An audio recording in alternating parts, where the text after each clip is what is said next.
Merhabalar, kanalıma hoş geldiniz. Bugün sizlere kızartılmış cheeseburger tarifim olacak. Malzemelerim sırasıyla 500 veya 600 gram kıyma, Çeddar veya kaşar peyniri, kornişon, turşu, köftemi lezzetlendirmek için hamburger köftesini, tuz ve karabiberim olacak.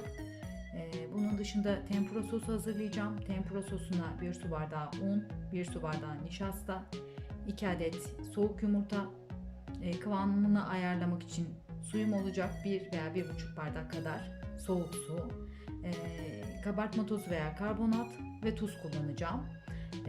Üzerini kaplamak için galeta unu veya ekmek kırıntısı, panko kullanabilirsiniz. Bolca kızgın ayçiçek yağımız olması gerekiyor. Bunun püf noktası tempura sosu, soğuk yağımız kızgın olacak ve hamburger ekmeklerimiz hazır olması gerekiyor. Yapacak, deneyecek herkese şimdiden afiyet olsun. Sağlıkla kalın, esenlikle kalın.